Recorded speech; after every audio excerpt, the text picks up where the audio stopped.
DJ Event Planner will change the way you manage and run your business. Streamline all of your procedures and software into one easy-to-manage system. DJ Event Planner, the ultimate online planning tool.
Where? Right here. Right here. Now we're hoping this will do something. So when there's 10 buttons, and you just get so excited to be pushing buttons. Well, John, you should be used to pushing buttons. You'd think. So what we're going to do is we're going to shut down. We're live. Nice. We are live. We're live. We're live on Facebook. I see it. I see it on YouTube at least. Well, something. That's on the other. That one started a live. We're going to actually shut that one down, and then we're going to come back. So if you guys are watching this on YouTube, we're going to go to the other one, and we're going to start over again over there. So that way it will be done properly. So I'm going to shut the stream now off and then get the other one, and making sure that I create new. This is riveting.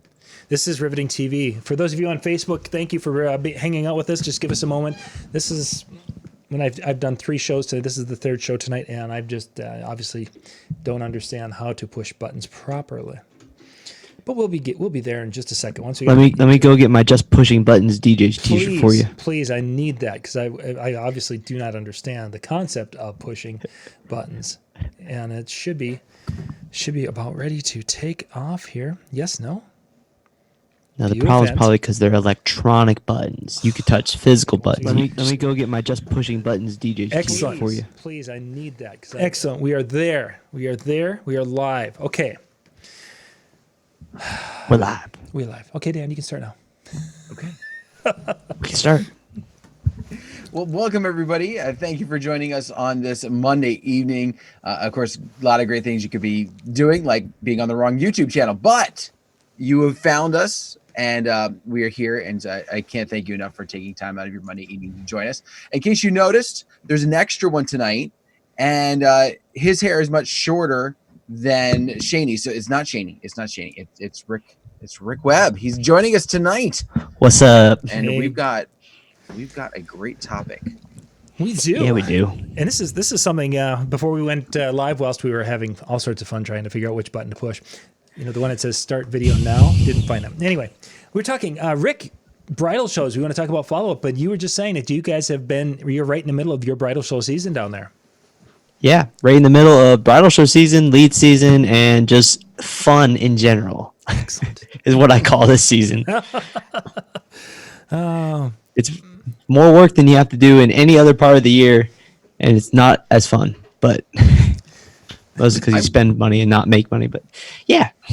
I'm just glad we're not, in some aspects, not going up against this in the peak of wedding season. I mean, could you imagine like doing bridal shows on Sundays, having weddings on Saturdays, probably Fridays as well, and trying to manage double event weekends along with all of your leads? Like, my head would explode.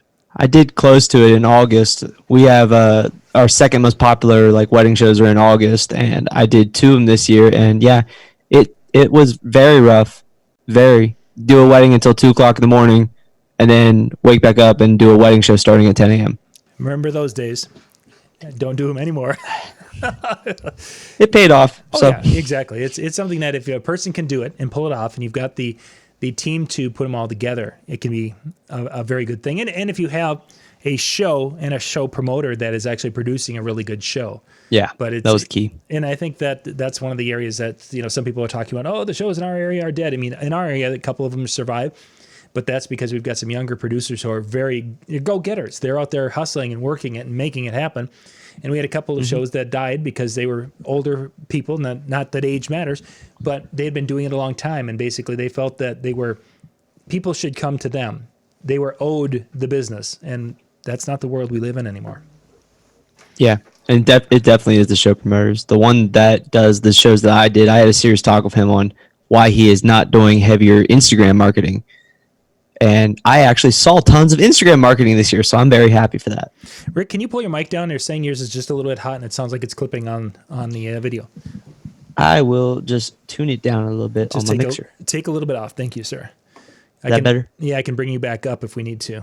So Cool. it didn't We sound both like it have to me, but that's not the first time that we've had it where the end the out there on the internet they can hear it differently than I, which is odd. But thank you, sir.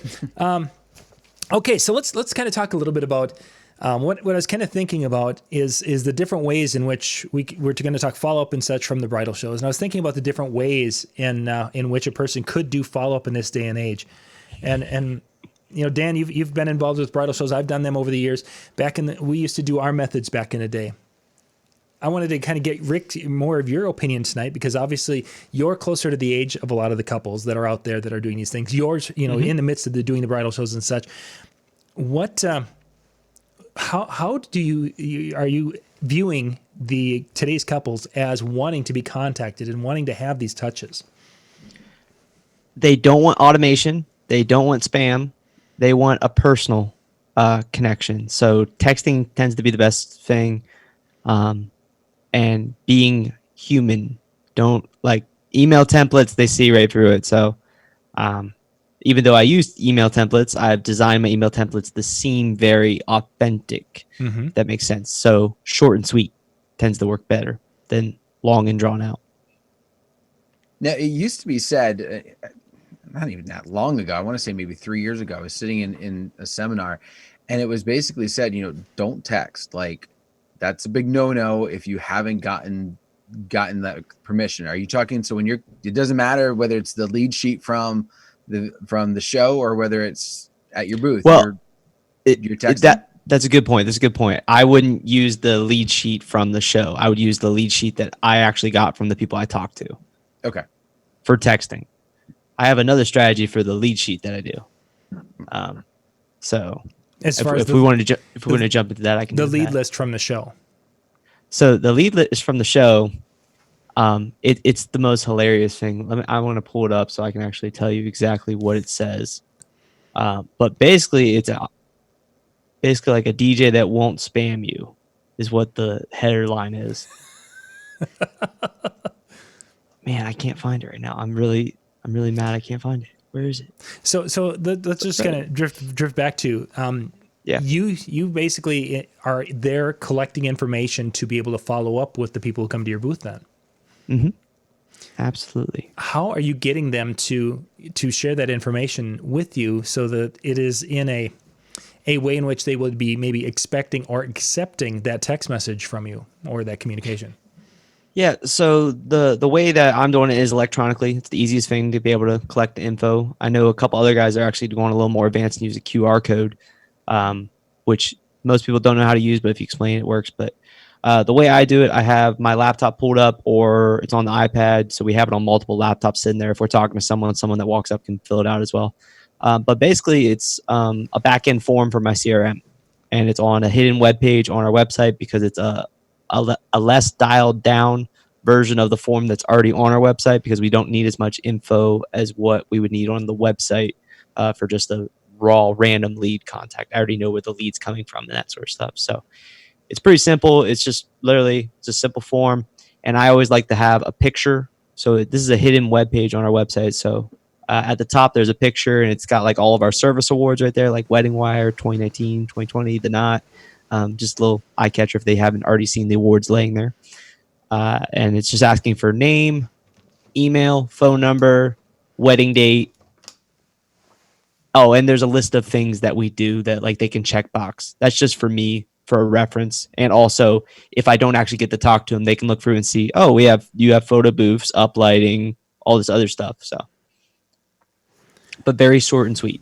And they fill that out, and then I have their contact info goes into my CRM, and then I place sort of like a back end follow-up sequence that pretty much is a bunch of automated emails and tasks that come up for me to text them and stuff like that. So when they're filling out that information, how long does it take for them to fill that out when you're in the booth there? Well, it ran into a hiccup this year, but normally it takes less than a minute. Mm-hmm. But I ran into a hiccup this year where my backend CRM applied a security preference, where it pops up and like pick the pictures with the traffic lights and stuff. Oh yeah, I love it. Did it just about 1 every 4 when they went to click submit, and I literally just started. I was like, I'll do it for you. Just move on. You're good. Oh. The first one did. I'm like, what? And I couldn't. And there's no setting to turn it off. So, anyways, yeah, that would be old really quickly, because. Yeah, they can be very, very frustrating. So you're having them come in, you're wanting to communicate via text, but do you have times where people come in and say, hey, I would rather have you do this or do this for communications methods? No, not really. I don't know. It's more one of those things. I'm gonna text you. If you don't text me, then we're probably not an ideal client for you. Okay. And that was actually one of the things I've talked about with a lot of people who are using Messenger and messaging for a period of time. About a year and a half ago was really, really popular, and it still isn't too bad this past summer. That there are people who would like, yeah, I don't use computers, I don't email, I don't message, and it's like, then I'm probably not. This isn't going to work. Yeah, I mean, I've had those clients, and that's something I kind of note with the clients. I have like a note section. If they're more respondent to emails versus text, or they're quicker to respond on text, I kind of preference that with the client. It's something I kind of put in the notes, like she likes to be text, she likes to be called, that's their form of communication, their primary. So that's something I kind of try and note, just to make it easier to contact them and get info and follow up. Cool. Just following the chat here. They're propagating finally. It took a little time for all the chats, all the different chats to catch up with us here tonight. So, all good. Okay,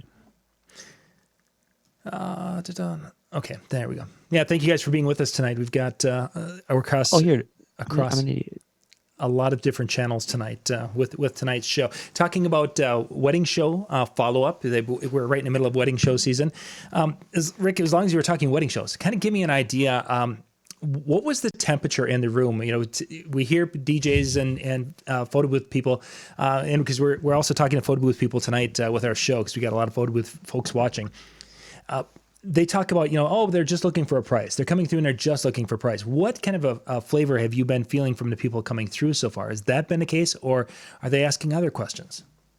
It's a mixed bag. I would say like 50% are like couples that have just got engaged in the last month, have no clue what is involved in a wedding, or kind of shell shock when they walked in and see all this crazy stuff, that there's vendors that do this and that, and the elaborate stuff they're seeing, DJs throwing off sparklers.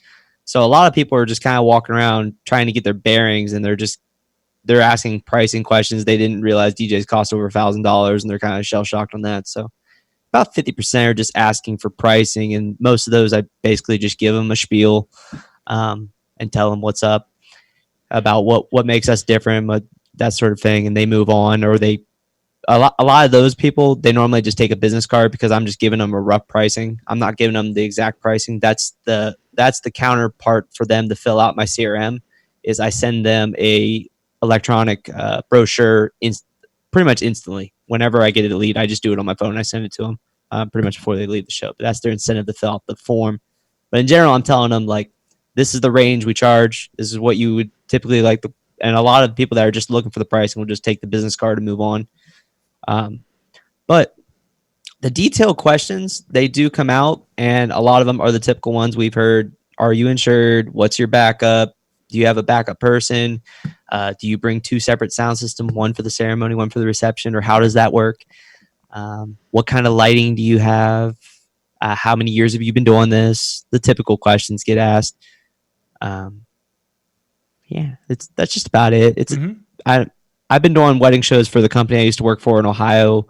I was doing those back in 2013. So the questions they've been asking have been the same since 2013. So Yeah, pretty much. I was going to say that part hadn't changed. The questions were actually, one thing that has changed is not a lot of them, probably like 10% of the people that ask it want to know if you have videos. Oh. They want to know if you have videos of you in action, basically. And that actually is going to take me to the area. You are a big Instagram person where you've really gone and you're developing that side of it. Yep. Does your Instagram capability, personality, your publicity there, does that fit in or help when it comes to your the wedding shows? Or is that more the DJ industry? Absolutely. I literally flaunt the heck out of my Instagram, my YouTube, and so does even Marcellus, the guy that works for me. I mean, he has a couple thousand on Instagram, and it's something literally live there. I've had brides literally like I'm like we're on. You can check me out on Instagram. I always say you can stalk us, get a good chuckle out of that, and it's kind of like, yeah, I know you're going to stalk me. It's like, yeah, you're choosing our service. And I have literally, there's email templates I send out that say, have you stalked us yet? But yeah, I've actually had clients literally look right there live, look me up on Instagram, and they kind of look through my stuff on Instagram. They want to know a little bit about your personality. Right. I mean, you're going to be a big part of their wedding, and normally you're pretty much best friends at the end of the wedding anyways. That's just such a different world, of course, with the Instagram and different things and the stalking concept. It's a huge thing. A lot of the brides I have follow me on Instagram even after the wedding, and they still like message stuff. And even the future brides I've already got booked that are coming up, they'll see like a cool thing I did away and be like, how'd you do that? Or what does that cost? Mm-hmm. I don't know. It's cool. It's always fun to interact. And have that. I wanted to hit on because when Dan and I were starting out in doing our wedding shows, Dan, I don't know if it was in your market or not, where it was a goal with brides to actually go and book all their services at the bridal show. Mm-hmm. And you might have experienced that. Rick, is that something that you see at all anymore? Are people coming with checkbook in hand, or is it just harvesting of information? I think there's some that have it, but it's not for DJs.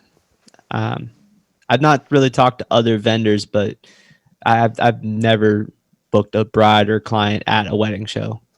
I've never seen a checkbook pop out and people are filling it out. No. Those days are over. It's normally the wedding show is the equivalent to getting a ping message for a new lead on Wedding Wire. It's that initial conversation, that initial phone call. That's what it is. The goal is to make it lead to a consultation where you would eventually sit down and have a more detailed conversation and book them. And I think one of the things that we've noticed there's been a big trend is exactly like you said. It back in the day, we didn't have those conversations per se. We didn't want that. I want to say we didn't want, but we didn't push for the face-to-face meeting to really get an idea of what they were looking for. It was, oh, you want this? You want this? Okay, we can do it. And it was all about the big special that you might have of, hey, you book with me and I'm going to throw in whatever. And so now that we want those meetings, I almost don't want to say I get offended, but get a little nervous if somebody comes up and says, hey, I want to book you today. And it's like, whoa, do you know what I do?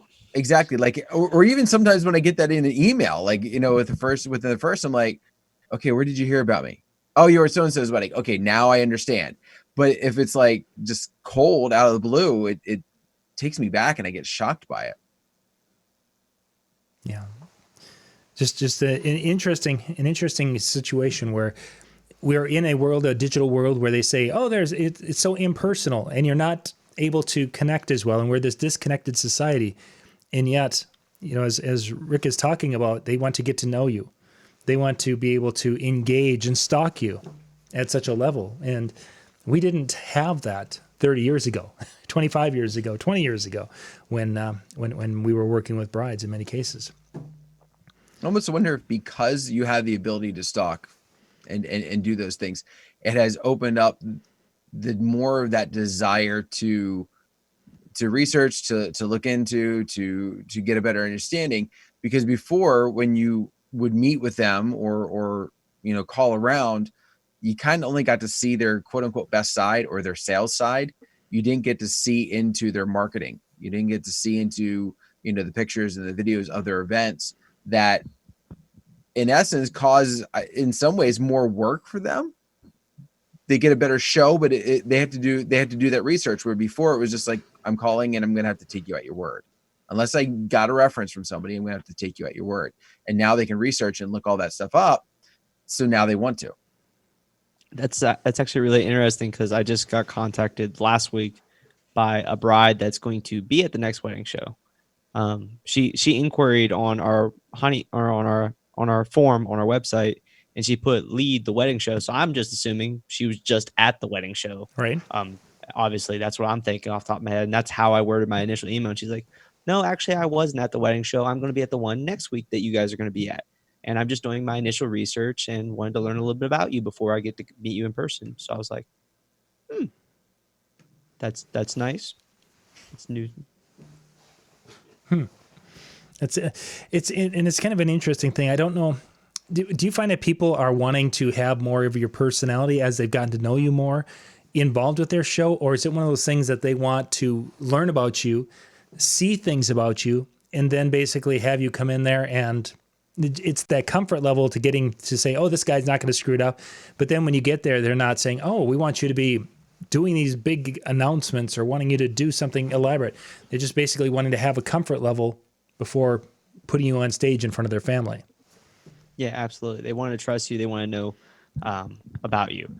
Also, John, can you turn my mic down a little bit? Because I don't know if it's coming out of your end, but my mic is like down negative 20 right now. So I'll be darned. I typically run at 0 when I'm recording. So Dan, can you bump yours up a little bit? Sure. I can bring down, but then I'm going to lose Dan too. Oh, okay. So not a big. We just have to adjust. That's what they're. I was just reading and a couple people. I thought it did. Message. Yeah, I thought we had gotten past that, but maybe not. Maybe it's still. I hadn't been seeing much of that. It's just Rick. Yeah, He's just so me. passionate. He's so. It's my cheap mic. That's why. I have noticed when you've kind of set back a little bit and you're talking up more, it sounds, it has more of a natural sound than when you've been into it. So a little bit. Okay. There was somebody had a question here. Love questions. Yeah. Keep them coming. A lot of people are talking about the brides and the cheaper brides in a different area. That's definitely an area thing, because I know in Ohio, where I was in southeastern Ohio, cheap brides were like everywhere, and our sales strategy was so tailored on educating them what a DJ actually does and why it costs so much. Well, in their mind, costs so much. Sure. And then I moved down here, and it's like they're already educated. Maybe Joe Bunn did a great job of educating everyone in this area, but you throw out the numbers that I was throwing out in Ohio, and they're like, "You're cheap." I'm like, "This is so weird." Yeah. I throw out $1,000 down here, and they're like, "That's pretty cheap." I throw out $1,000 in Ohio, they're like, "You're the most expensive thing in the world." So I think some of that can be the area, but I also think some of it comes down to the shows. Like particular shows are going to have a little bit different clientele, and one of the things I've always liked is the shows that actually charge them to get in, or they have to pre-register. They have to do something ahead of time. Typically has the better couples, because they're putting forth the effort. They're not just going, I got nothing better to do, let's go check this out. They're putting that time and effort in, and so because of that, they care a little bit more about their show and about their wedding that's coming up. I had a question about the email list. Or you should say the emails that you have created that are looking more personal. Do you have different emails that you send out based on a criteria from their filling out the information, or do you have basically a email that you really designed well that makes it look personal that you send out that basically everybody gets on your list for the day? It's a generic one. It's not custom at all. Okay. It's just too many people to be able to do it personal. I did that the first year. I went through the hassle of making a very personal text to every single one of them, and just the amount of people that respond versus the benefit, it just didn't make sense. And most of them didn't reply until like the second or third follow up anyways. So, and timing is key. That is the thing I've noticed. It really matters on when you send the emails. Pestering them the day after the wedding show typically doesn't work for me. Okay. Because they're just in like absorption mode, I guess, or they just basically spent a whole day like we did on our feet, tired, and bombarded. That's the other thing. We're tired of talking. They're tired of hearing it. So I don't have any proof on that, but that's just kind of a theory I have going on. I have a few close friends that are getting married this year and that are going to wedding shows. So I'm going to get some inside scoop research, hopefully. On the other side of the equation and such, for surely. Have you found like you said the day after, obviously, but is there a certain time period that you typically wait that you found is kind of like the sweet spot? Maybe not exact, but it's normally Monday or Tuesday following the show. Now, if the show's on a Sunday, I'll wait until Tuesday or Wednesday, but okay. Like a Saturday show, I wait until Monday to send them a text, and typically Monday right around 3-4 o'clock p.m. has been working very well for me, because that's when most people get off work. So that's typically, and I don't know, that's just my theory that Sunday they're just trying to relax after the big day. Monday, okay, we're back into the week routine, back to life, and later on that evening they have free time basically. So typically Monday's been a good time to text. I get the most response then. And just in general, right around 3-4 o'clock is when I try and send out all my texts. And I think that's a really wise time to do it, because you get that Monday morning or Tuesday morning. Okay, I've got business emails coming in. I've got this coming in. I've got my things I have to do for the day. You get to that latter part of the day, and they're kind of starting to tone down. And I think a text message at that time of the day is going to be much better received. I'm just thinking about how our Mondays go after a busy weekend, and it's like, bing, bing, bing. There's lots of things going on, and it's like, one more notification. You can also kind of just judge it on when you receive leads too. Typically, a lot of my leads come in right around this, not this time. I don't know why I was thinking it's like 6 o'clock right now. That tells you how long I've been sitting here at my desk. But typically around like 5-6 p.m. I get that tends to be a good time that I get leads. Like I got 2 sitting here at 5-6 p.m. today. So Nice. And then another good time is around like 10 a.m. I don't know if people are at work and they have a free time around 10 o'clock, or the people that don't work wake up around that time, or what. But an interesting thing you mentioned that is Facebook. One of the things they now have, and Rick, you do more on Instagram than Facebook, but they have a suggested time to post when your followers are the most active. And that 10 a.m. on certain days of the week, 11 a.m. on other days of the week are very, very popular times, depending upon which Facebook page I'm looking at. So I can definitely see, that's obviously Facebook's tracking that kind of garbage in order to put it back. There's also some psychology behind that. When I was in college, there was some research I looked into in terms of like sales and stuff. And they always said that the best times to call someone are 10 a.m., 1 or 2 p.m., and then I want to say it was 5 p.m. is the other one. But it was like 10 a.m. is the point where anyone that goes to work or wakes up, they finally got through their morning routine and they're kind of hitting their slump. They're tired, or they're bored of what they're doing, and there's a good time to call them. Oh, yeah, a breakup. 2 p.m. is right after lunch. That's always a good time to call. And then it was like 5 p.m. because they just got off work. When we're talking business sales to sales, the 4:45 was a time that they suggested, 4:30, Really? 4:45. The idea behind that is that the person is probably getting ready to end the day, and you could probably get there and it's a quicker phone call than to call them earlier in the day when it would be a long drawn out thing. So I don't think that has the value that it once it had, but I remember sitting through a course that we had paid big money to go to, and that was one of their tips and advice. And it's like how things have changed now, because there's so many people that are out of the office by 4:00 or whatever it is anyway nowadays. So Yeah, very true. somebody had mentioned somebody was talking about Hurricane mentioned the custom was talking about the with CRM systems and using custom fields and such with that. But if you're doing texting and such, that's going to be a little bit different than an email, a customized email. Yeah, and there's also some legal stuff some people need to watch if you get into automated texting. So let's kind of just stick on that texting side just a little bit. How often you've got somebody who you saw on Saturday, you think they're a pretty warm to hot lead for what you do, and it's a date that you want, what have you. So Monday afternoon, you send them a text and say, hey, hi, whatever. Take me through the progression of contacts with them before you basically say, you know what, this is a lost cause. Let me pull up my sequence, because honestly, I created it and I don't even know what it is. It just reminds me and I go with it. Okay. So now the sequence, is this something that is automated through your system and basically you just have to click send?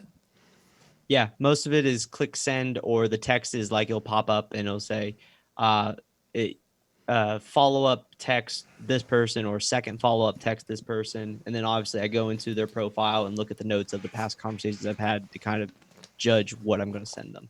Okay. So I'm pulling up one of our many leads right now. Well, this is 2022 lead. Holy cow. Wow. 2022, Dan's going to be ready. I think she was trying to say that she just got engaged and has no clue when her date is. There is that.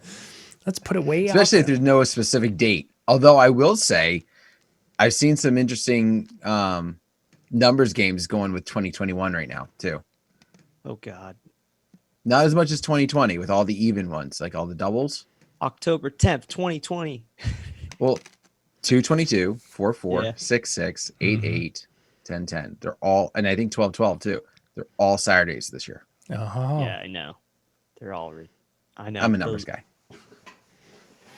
So the sequence I have, we'll send out the initial brochure at the show or that night of, so that they have the pricing in hand. A lot of them open it and look at it and then they forget it. Okay, so that's why we have follow-ups. So you've sent that out. You've texted that to them. Is that texting a JPEG, or is it texting them a link to a website page? I don't text them the brochure. That's an email that gets sent out to them. Okay. So it's automated. Mm-hmm. So normally my follow-ups come in pairs. I'm emailing and texting in the same day for the most reliability possible. Mm-hmm. So the Monday, they're going to get an email and they're going to get a text. And then how many days later? 3 days later, it's another email, another text. 5 days later, another email, another text. 7 days later, the last follow-up email and text. And this is if they don't engage. This is if they don't answer stuff. And then after that, they go into a long-term funnel. That is where I just send them random wedding tips every like 20, 15 days. Just as another, hey, I'm here. Hey, I'm here. Yeah, for sure. Because you want all of a sudden one of those touches. Never let it die. Yeah. So that's my sequence. And obviously, if they respond to any of this, they go into another sequence that's more personalized. So this is kind of just the generic, get you to talk to me again. And then if you reply to me, then it goes, I really don't have a funnel set up for those ones. Once they actually have a serious conversation with me, normally that's me going in and I can add a task to follow up at this point. And I make it a little more detailed, so it's a little more easy. And they go into a certain category. So I have different categories inside of my CRM for like follow-ups, hot leads, proposals sent and stuff, so I can kind of categorize them. So they would go into the hot leads if I had like a very serious conversation with them. How much time through the process? Obviously, some of it's semi-automated, so there's not a whole lot of time. For your typical wedding event, how much time do you think you have into the process of communicating with the couples and doing the planning and coordinating, what have you, before you get to the day? Have you kind of laid that out? It depends on the couple. I've had couples where I literally barely spend any time other than putting their timeline together and getting the music together. It really depends on how really detailed they want to be with me, how much they want to have into it, and how many questions they really have. So it really depends on the couple. Like I know Marcellus, one of my DJs, he's got a wedding with a bride, I think in July, and he's been like texting and messaging her every day with stuff. But in general, most weddings I really don't. Well, actually, that's it. Just in general, most weddings, once we book them, leading up to the wedding, other than the automated stuff that automatically gets sent out to them, I pretty much have no conversations with them unless they send me a message or text me. But they have constant contact via the automated emails. So that's how we stay in touch with them. But as far as me, I don't really have to worry about it unless they send me a message and then I look into it. But normally it's that month to 2 months out is when I normally start having a lot of serious conversations with them. Sure.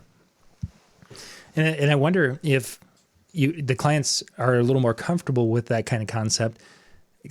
Again, going back 10 years ago, before we were on doing all the social media things, we were meeting 6 months out. We were meeting at time of booking, and then we were meeting at 6 months out. Then we were meeting again 2 months out to plan, and all these. We had all these contacts, and a lot of it, it was building that trust you were referred to earlier. I wonder if your social media presence and having those videos and having so much content out there on a regular basis, showing that you're legit, showing that you know what you're doing and you know what you're talking about. If it's building that trust, where your couples are like, this is our guy, we know he can do it. Here's all these different things. We just need to talk to him a couple of times and we're good to go. Absolutely. I think social media, especially like Instagram stories and just posting in general, Instagram stories probably more than anything. I know that just from the couples that have, like me and Marcellus both, it's really awkward and kind of weird when we walk into the wedding, right? We've met them a couple times. Like we vaguely remember their faces. We have a picture, and then we go up to them. We're like, hey, and they just like instantly like, it's like we've been best friends forever. They like know everything about us, our personalities. They know what we were doing last weekend because they were on Instagram. It's really neat, especially. It's kind of like, I don't really know what you've been doing, but it's the same thing as like meeting a follower in real life, and they just kind of go on like we already know each other, and I'm like, who are you? Oh, funny. But yeah, it definitely has a very big impact on having a good social media and posting regularly on like your stories and stuff, and if they follow you. I'm just going to refresh this. For those of you out there, if you are have questions and such, toss those into the chat room as we're going here, because we're going to be wrapping up in just a little bit. But we want to make sure that if you have questions, and somebody, Greg had asked if we were watching it, and Dan and I are watching, and if there's any questions we thought applicable to the show, we were going to bring it in. So excellent. While people are asking questions, I wanted to circle back to the mass email list email that I send out.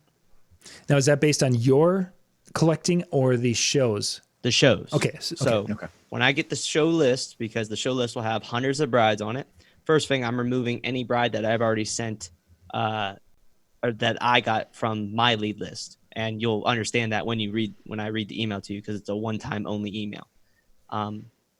So first off, it's like, hi, my name's Rick, blah, blah, blah. First, I hope you haven't been overwhelmed with a ton of emails, texts, and calls from other vendors. I hate knowing other companies spam show attendees. So first off, this is the only email you will get from me unless you would like to learn more. Okay, deal? ? So it's just very much acknowledging that a lot of these companies are dumping you into some sort of MailChimp email funnel, lead campaign that's just going to spam the heck out of you. And then it's like, second, a little bit about me, and talks basically personally. And this, nothing is like we, nothing is company. It's all I. It's all about me. Even though I have multiple DJs, I want to talk about me. So it's like, I'm 23 years old. I've been in the industry since I was 15. I've been a head wedding venue manager, blah, blah, blah, blah, blah. It talks a little bit about me. And then what? And then it goes in and talk a little bit about my company. This is actually a pretty big email. There's a picture of me in the middle as well. Talk about it. There's links to like our videos. It talks about we have real wedding videos on our website. Here's the link. And would you like to learn more? If not, thank you for reading my email and happy planning. Again, this is the only email you will see from me. So, Rick, do you track that with a link tracking system where you can tell how many people open it and how many people actually click? No, I just go, I've had such bad success with these email lists that they give me that like no one responds, that I went to this at my last show and it worked semi well. And then I kind of revamped it and retweaked it a little bit, added that picture this time. And basically I just go in Gmail, go to blind carbon copy, paste in all the emails. And off you go. Send it out. And no lie. Well, first off, a lot of emails come back as invalid. Yep. People do that. But I don't know how many people this got sent to, but I had 26 replies within 6 hours of sending that out. And those are all people that I never collected their info from. Wow. And I think I want to say the list because they give me like the details on the brides that these are the brides that are looking for DJs. It's not every bride possible. Okay. So I don't really know how many were on this because I tried to click down. Of course, it doesn't give me a number. I just have to keep scrolling.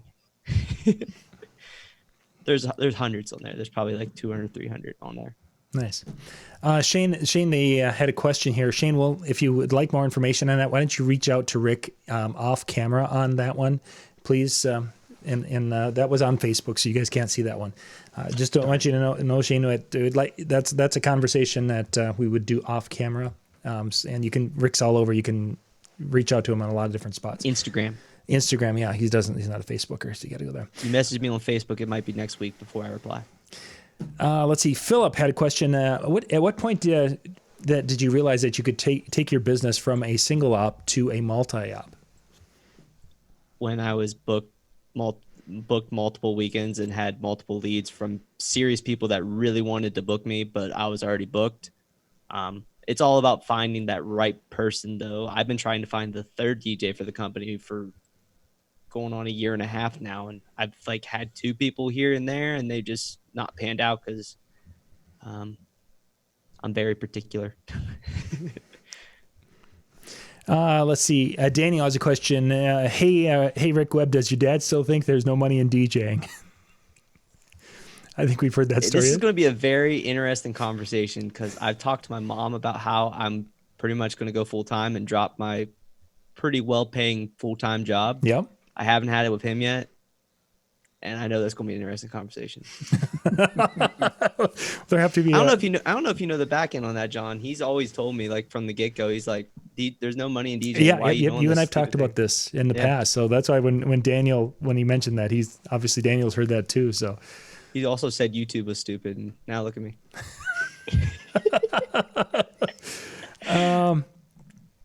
Let's see. Motivation. Ethan was asking if you're using HoneyBook. Yeah. 100%. As part of your repertoire of tools. Everything I'm talking about is HoneyBook. I just don't like, there's affiliate portion to that, so I don't like blasting it. You're using a variety of different tools, though. I mean, does HoneyBook handle the texting side of it? No. So you've got texting. I use a Google Voice number. You probably could use a personal number. I use my Google Voice number because of the YouTube side of how many people follow me, and I'd rather not have my personal number out there. No, that makes a lot of sense. That makes a lot of sense there. I think we've caught up with the questions and such. Well, that is good. I think we're actually getting up to the end of our time together. So, Rick, you're going to be coming back tomorrow evening.